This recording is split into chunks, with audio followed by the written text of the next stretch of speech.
the main things that I think would help improve the practice of citizen science are if you have a situation where it's easier for research teams to get funding for citizen science. At the moment, it's not widely recognised as being a normal, standard way to do science. So most of the funding for citizen science, if not all, almost all of the funding from citizen science is actually coming from slightly unconventional sources. You know, it's certainly not normally coming from research councils, but it's coming from Leverhulme Trust and even independent institutions that have decided that it's a good idea, and so they're going to invest a little bit of the money trying to develop it. So at the moment, it's hard for a research group to get funding to do citizen science. So having a better way of doing that would obviously help. There's also the idea that you need to have it easier for people to contact experts. So if you're an independent researcher and you realise that, well, first of all, you have to make it known that citizen science is something that's out there, that exists. And so if you're an independent researcher who hears about citizen science or thinks of it as the original idea themselves, but wants to develop it, then you have to make it as easy as possible for them to contact people. So you have to have people who are available to go and talk to people about it and discuss with them how they could best set it up and share that experience.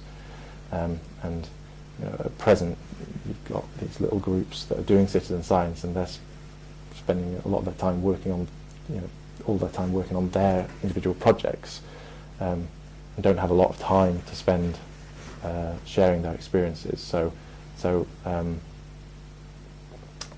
enabling somehow those experienced groups to have that little bit more breathing room, to have that ability to share information and to bring in more disparate disciplines will be a help.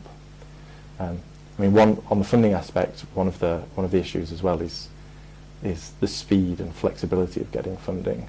So the normal kind of cycle is this kind of annual scheme for putting in a funding application and waiting a while and eventually finding out you've got it and then still waiting a few months before the money arrives.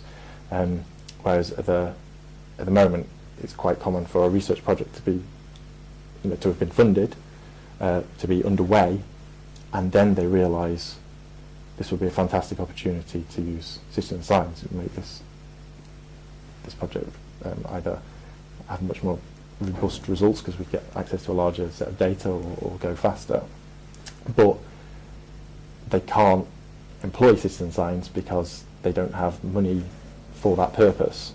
If they could go, on a weekly, ideally, but a monthly timescale, go to a funding agency and say, we've got this situation, we've written up how it would help, and have that reviewed quickly and get the money on a timescale that would allow them to get that up and running on the same timescale as their current grant. That would obviously be a help. At the moment, you've got the situation where, because you'd have to spend basically a year to get that money, if you waited that year, that PhD student would be a third further through their PhD. So they basically just have to carry on doing things as they were, and by the time they've finished, you eventually get the money to do it in a citizen science way, but they've kind of already, done their more limited version by themselves. So having that responsiveness is something that would be very useful.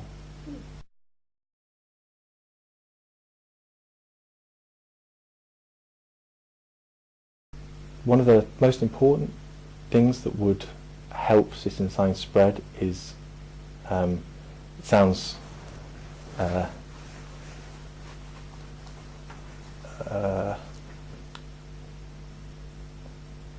selfish, but a little specific to me, is is support for the Citizen Science Alliance. So, I mean, we're really, you know, I can't talk impartially about this because I'm part of it, but you know, we've grown from nothing essentially. So the budget of Galaxy Zoo was £20, and it was basically all contributed, you know, spare time things, and that's grown into the success of Galaxy Zoo, which we then realised could be useful to other people, and so put together the Citizen Science Alliance and the Zooniverse. And the whole point of doing that was to actually address a lot of what I've talked about, which is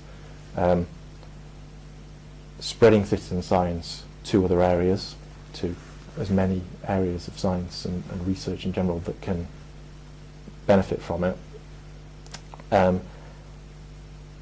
taking the burden off those researchers and handling the technological aspects for them, or, you know, learning from our mistakes to make everything more robust and more stable technologically, so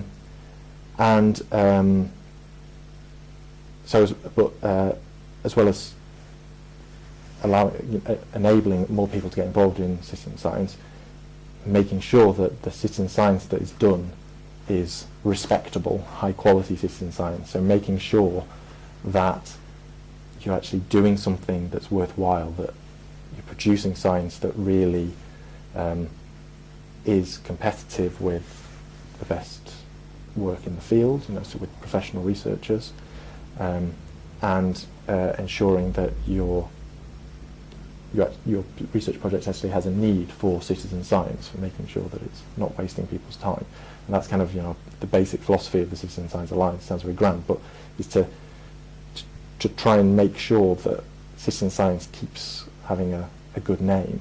I mean, we did, when we were setting it up, we did think, should we be trying to centralise things like this? Are we trying to make a monopoly on citizen science? You know, would it be better if everyone was just springing up with their own ideas rather than us trying to make one overarching project, the Zooniverse, which contains lots of different projects? But we decided that we weren't really trying to be monopolistic in a commercial way there, certainly not making any money out of it, but we thought that that was the best way to maintain the quality of citizen science, to present a very kind of unified and professional appearance to the public, and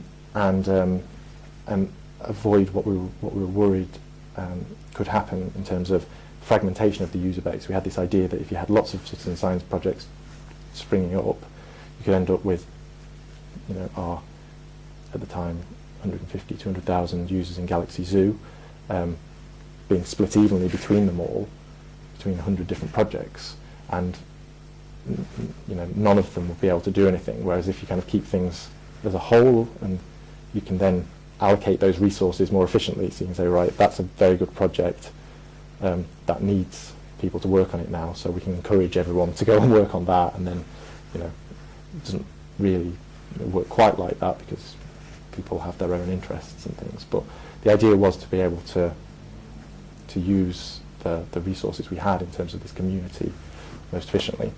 So really, you know, a lot of the things I've been talking about, we've been trying to do with the Citizen Science Alliance. So for me, that's something that I think it would be a very good idea to support more of.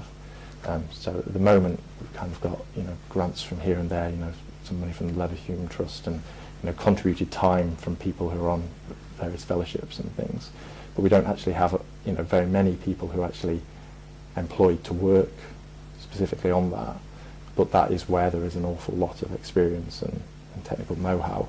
So just expanding that a little bit and having that as a hub where anyone who wants to do citizen science, you know, phones up the Zooniverse and says, I want to do this, what do you think? And I'll send someone over to talk about it. And, you know, having those resources to be able to help people, I think would be very advantageous. I think that would be a good place to spend the money.